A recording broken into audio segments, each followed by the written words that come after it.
নির্বাচন করলো, তারপর পাহাড়ে রেখে আসলো আমার আল্লাহর কাছে কুরবানি করব, সেটা অবশ্যই আমার হৃদয়ে সবচেয়ে ভালোটাই কুরবানি করবো। কাদের চিন্তা করলো যে আকাশ থেকে আগুন এসে কুরবানি জ্বালাই দিবে, তখন বোঝা যাবে যে কুরবানি কবুল হয়ে গেছে। এই শরীয়তটা যদি মুহাম্মদ সাল্লাল্লাহু আলাইহি সাল্লামের উম্মতের ভিতর থাকতো, যে আকাশ থেকে কুরবানি এসে আগুন এসে কুরবানিকে জ্বালিয়ে দিবে, তাহলে বোঝা যাবে যে কুরবানি কবুল। তাহলে আমার তো মনে হয় 90টা লোক কুরবানি দিত না, আর ওই 70,000, 1 লাখ, 2 লাখ টাকা দিয়ে গরু কিনবো, আর এটা আগুন এসে জ্বালাই দিবে, কুরবানির দরকারই নেই। হাজরিন, আল্লাহ তার রাসূলের উম্মতকে এত ফ্যাসিলিটি দিলেন, উম্মতি শরীয়তে মুহাম্মাদি এত সহজ করলেন, কুরবানির গোশতটা পর্যন্ত আল্লাহ কুরবানি দাতার জন্য হালাল করে দিয়েছেন।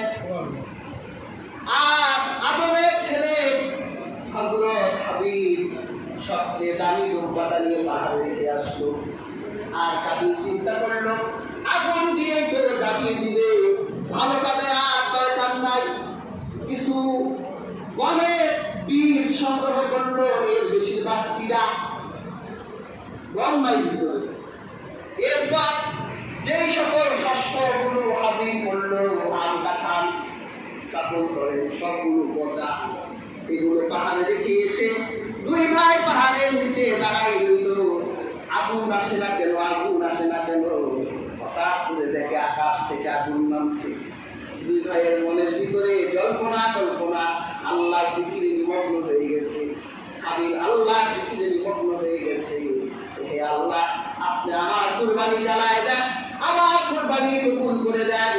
আর কাবিল চিন্তা করলো আগুন যদি আমার কুরবানি কবুল করে ভালো, আর না করলে আরো ভালো, আমার গোনাহ কিমা আমার হাজরিন। আকাশের আগুন এসে হাবিলের কুরবানি দুম্বাটা আগুন দিয়ে জ্বালায় দেওয়া হলো। হাবিলের কুরবানি কবুল হয়ে গেল। কাবিল বলতে লাগলো লা তুলান্নাকা, আমি তোমাকে হত্যা করব। কিন্তু হাবিল ভাইয়ের হত্যার জবাব হত্যা দিল না, সে জবাব দিল ইন্নামা ইয়াতাকাব্বালুল্লাহু মিনাল মুত্তাকিন। সে বলল আল্লাহ মুত্তাকিদের কুরবান কবুল করে। সুবহানাল্লাহ। তাহলে বোঝা যায় কুরবানি কবুল হলো মুত্তাকি যারা কুরবানি দিবে। চিন্তা করে দেখেন যে কতটুকু তাকওয়া অর্জন করতে পারলে আপনি কি দেখেন আর আল্লাহ কি দেখতে বলল। আল্লাহ দেখতে বলেছে পয়সা হালাল কিনা, আল্লাহ দেখতে বলছে কুরবানির পশুর ভিতরে কোনো দোষ ত্রুটি আছে কিনা। যদি দোষ ত্রুটি না থাকে, তোমার মনের মতো হয়, তাই তুমি কিনবা। আর যদি তুমি বাজারে গিয়ে এই চিন্তা করো যে এই পশুটা কিনা যাবে না, এটা তো সবাই বন্টন করতে পারবো না, ফ্রিজ করতে পারবো না, এটা কিনা যাবে না, এটা কয় কেজি গোশত হবে, ভাই মাপ দেখেন তো কত কেজি আসে, 1 কেজি কত করে পড়ে। এইরকম চিন্তা যদি করে, এই লোকটা কোনটার ভিতরে তাকওয়া আছে, কুরবানি কবুল হবে না। আর রাসূলুল্লাহ চোখ দিয়ে যদি আপনি খোঁজেন, রাসূলুল্লাহ আরো খুঁজেছেন। হাদিস নববীতে মুসলিম শরীফের হাদিস এসেছে যে আল্লাহ রাসূল হযরত মা আয়েশা রাদিয়াল্লাহু আনহা এই হাদিসকে রওয়ায়াত করেছেন যে রাসূলুল্লাহ কুরবানিতে তিনি এমন একটি দুম্বা নির্বাচন করলেন যে দুম্বাটা কালোতে দেখে, কালোতে হাতে, কালোতে বসে। সুবহানাল্লাহ। অর্থাৎ আল্লাহ রাসূলের পছন্দের পশু ছিল কালো, চোখ কালো ছিল, পেট কালো ছিল, জন্য কালোতে বসত, ফুলগুলো কালো ছিল, কালোতে বসত। যদি আপনি রাসূলুল্লাহ পছন্দকে আপনার পছন্দ বানান, তাহলে সোনায় সোহাদা হয়ে গেল। আল্লাহ রাসূল সাল্লাল্লাহু আলাইহি সাল্লাম মা আয়েশা বলেন, আল্লাহ হাবিব তখন আমাকে বলল, হে আয়েশা ছুরিটা দাও। হযরত আয়েশা ছুরি নিলেন। আল্লাহ হাবিব বলল, পাথর দিয়ে এই ছুরিটা ঢালায় দাও। একজন মহিলা মানুষ রাসূলুল্লাহ একজন মহিলাকে ছুরি ধারাই দিতে। হযরতে মা আয়েশা বলেন, আমি আল্লাহর হাবিবকে ছুরি ধারাই দিলাম। আল্লাহ রাসূল সাল্লাল্লাহু আলাইহি ওয়াসাল্লাম ধারালো ছুরিটা নিলেন, তারপর দুম্বাটা তার পাজরের উপর শোয়াই দিলেন। তারপর রাসূলুল্লাহ নিজের পা দিয়ে চেপে ধরে সেই দুম্বাটা কুরবানি করে দিলেন। যদি আপনার দুম্বা মানে ছোট জাতীয় পশু হয়, ছাগল, বকরি, দুম্বা, তাহলে একাকী কুরবানি দেওয়াটা বৈধ। রাসূলুল্লাহ এটা বৈধতা দেখেছে, রাসূলুল্লাহ একাই কুরবানি করে দিয়েছেন। কি রাসূলুল্লাহ ভিতরে শক্তি ছিল, কি শৌর্য বীর্য ছিল রাসূল আকরাম সাল্লাল্লাহু আলাইহি ওয়াসাল্লাম। আর তিনি কি করলেন? রাসূলুল্লাহ কুরবানি দেওয়ার সময় করলেন, এক বর্ণনায় আসছে রাসূলুল্লাহ শুধু এতটুকু বললেন, বিসমিল্লাহ আল্লাহু আকবার। এতটুকু বললেই কুরবানি হয়ে যাবে। আরেক বর্ণনায় আসছে রাসূলুল্লাহ যে দোয়াটা পড়লেন, আমরা জায়নামাজের দোয়া বলি না, ইন্নী ওয়াজ্জাহতু ওয়াজহিয়া লিল্লাযী ফাতারাস সামাওয়াতি ওয়াল আরদা হানিফাও ওয়া মা আনা মিনাল মুশরিকিন। রাসূলুল্লাহ এটা বললেন। তারপর রাসূলুল্লাহ আয়াত বললেন, ইন্না সালাতি ওয়া নুসুকি ওয়া মাহইয়ায়া ওয়া মামাতি লিল্লাহি রাব্বিল আলামিন লা শারীকা লাহু ওয়া বিযালিকা উমিরতু ওয়া আনা আউওয়ালুল মুসলিমিন। তারপর রাসূলুল্লাহ বললেন, বিসমিল্লাহি আল্লাহুম্মা তাকাব্বাল মিন মুহাম্মাদ ওয়া আলি মুহাম্মাদ ওয়া আলি উম্মতি মুহাম্মাদ সাল্লাল্লাহু আলাইহি ওয়াসাল্লাম। বিসমিল্লাহি আল্লাহু রাসূলুল্লাহ দুম্বাটা কাটলেন। রাসূলুল্লাহ দোয়া শেষ দিকে বললেন, আল্লাহুম্মা তাকাব্বাল মিন মুহাম্মাদ, হে আল্লাহ আপনি মুহাম্মদ সাল্লাল্লাহু আলাইহি ওয়াসাল্লামের পক্ষ থেকে এই দুম্বা কবুল করুন। মুহাম্মদ সাল্লাল্লাহু আলাইহি ওয়াসাল্লামের পরিবার পরিজনের পক্ষ থেকে এই কুরবানি কবুল করুন। তারপর রাসূলুল্লাহ বললেন, আপনি মুহাম্মদ সাল্লাল্লাহু আলাইহি ওয়াসাল্লামের উম্মতের পক্ষ থেকে কুরবানি কবুল করেন। সুবহানাল্লাহ। একটা দুম্বার ভিতরে রাসূলুল্লাহ গোটা উম্মতকে শরীক করে দিয়েছিলেন। সুবহানাল্লাহ। কি উম্মতকে রাসূলুল্লাহ ভালোবাসেন। কিন্তু দুম্বা, ছাগল, ভেড়া একজনের বেশি শরীক হওয়া যায়? একজনের শরীক একজন। কিন্তু অন্য প্রাণী, উট অথবা গরু, এই জাতীয় বড় প্রাণীগুলোতে 7 ভাগে শরীক হওয়া যায়। এটা বৈধ।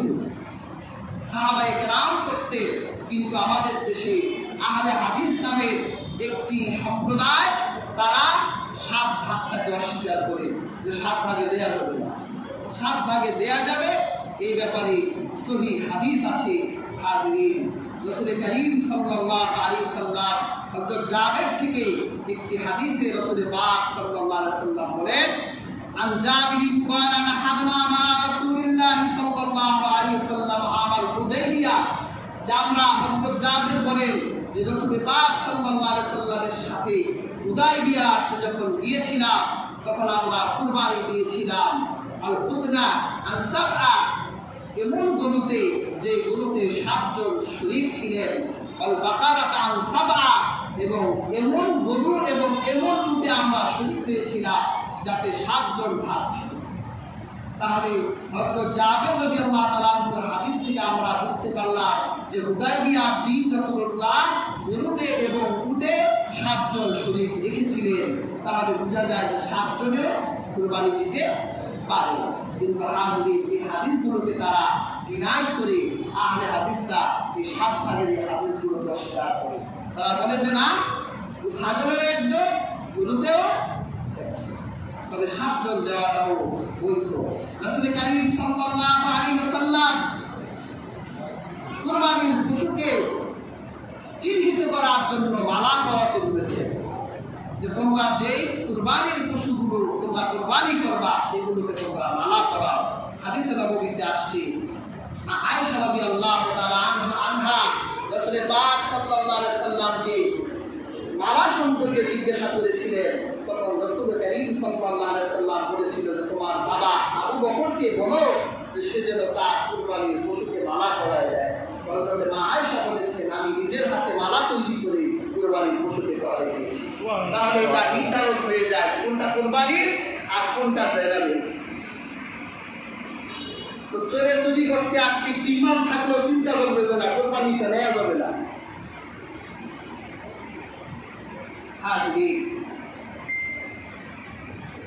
এরপর কোরবানির আরেকটি আদব হলো ঈদগাহে কোরবানি দেওয়া। কিন্তু আমাদের দেশে এই পরিবেশটা নাই। ঈদগাহ নিয়ে ঝগড়া মারামারি, ওইখানে যদি আপনি রক্ত প্রবাহিত করেন তারও সমস্যা না। ব্যক্তিগতভাবে যে যেখানে ইচ্ছে সেখানে কোরবানি দিতে পারে। তবে রাসূলুল্লাহ সাল্লাল্লাহু আলাইহি ওয়াসাল্লামের সময়ে ঈদগাহে কোরবানি দেওয়া হতো। তাহলে রাসূলুল্লাহ বুঝতেন যে এই সমাজে কয়জন লোক কোরবানি দিল আর কয়জন লোক দিল না। তখন রাসূলুল্লাহ ঈদগাহ থেকে কাকে কোরবানির গোশত বন্টন করা হবে এটা নির্ণয় করতে পারতেন।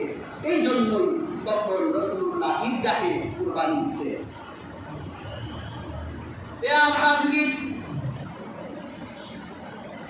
কুরবানির দিন সবচেয়ে বড় আমল হলো কুরবানি দেওয়া, রক্ত প্রবাহিত করা।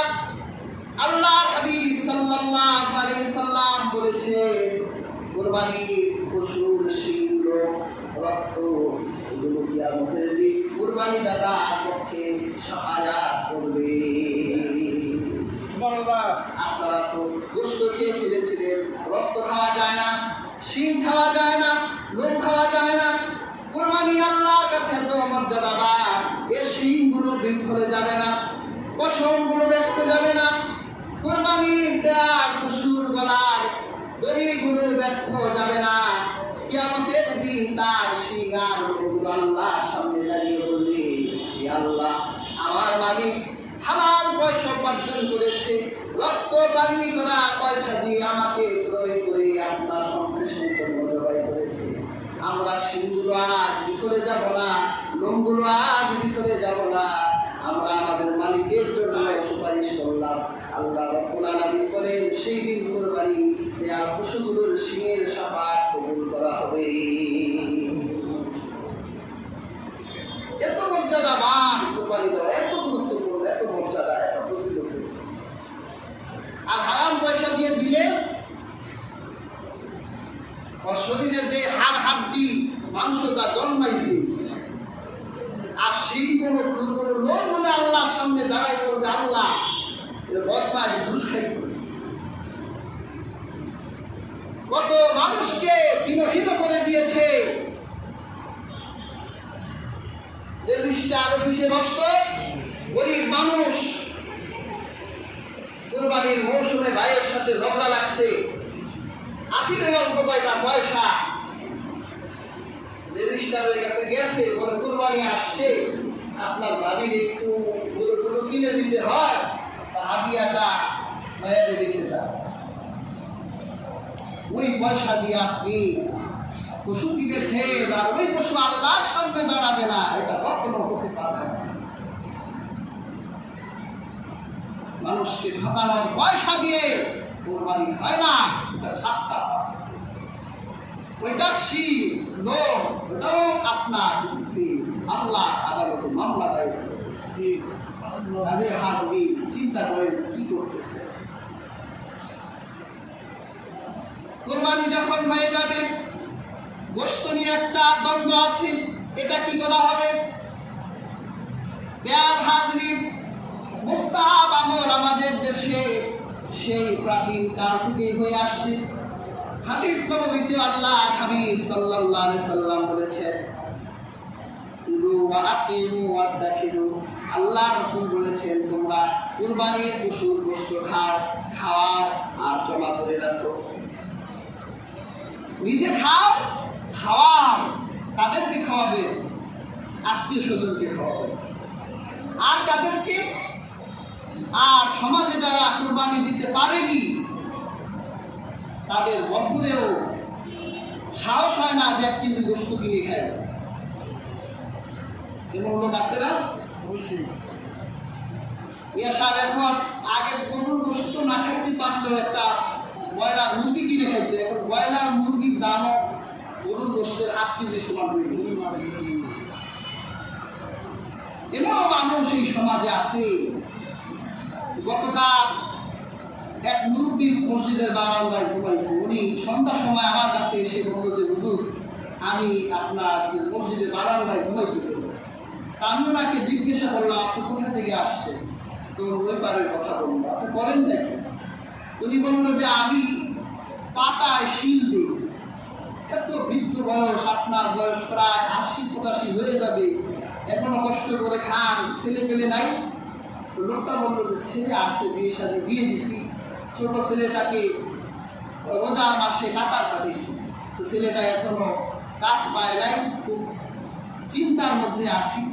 এখন কিছু করে তো খেতে হবে, বাসায় রুজি রোজগার করার মানুষ নেই, এই জন্য বিক্রমপুর চলে আসছি। প্রত্যেক দিন 200-150 টাকা কামাই, 50 টাকা আমারই খাওয়া আছে। এই লোকটা এই বৃদ্ধ বয়সে এত কষ্ট করে খাচ্ছে, এই লোকটার পক্ষে গরুর গোশত খাওয়া সম্ভব? রাসূলুল্লাহ কি সুন্দর বিধান করে দিয়ে গেলেন, কুলু ওয়াকিলু ওয়াদাকিলু, খাও বন্টন করে দাও, তুমি গরিব অসহায় দুস্থদের মাঝে এটা বিলিয়ে দাও। এটা যে কত গুরুত্বপূর্ণ একটা আমল। হাদিসে নববীতে রাসূলুল্লাহকে এক সাহাবী জিজ্ঞেস করেছিলেন, আইয়ুল ইসলামি খাইর, হে রাসূল, ইসলামের সবচেয়ে উত্তম কাজ কোনটি? রাসূলুল্লাহ সাল্লাল্লাহু আলাইহি সাল্লাম বলেছিল যে তুমি একজন আরেকজনকে সালাম দাও, আলা মান আরাফতা মান লাম তারিফ, আর আরেকটি হলো একজন আরেকজনকে খাওয়াও। একজন আরেকজনকে খাওয়ানো এটা ইসলামের সবচেয়ে উত্তম আমল। তুমি যদি একটি পরিচাকে ঠান্ডা করে দিতে পারো, কিয়ামতের দিন আল্লাহ তোমাকে ঠান্ডা করে দেবে। একটা অমুক্ত মানুষের ক্ষুধার চাহিদা যদি তুমি মিটিয়ে দাও, হাদিসে নববীতে এসেছে আল্লাহ কিয়ামতের দিন তার ক্ষুধাকে মিটিয়ে দিবে।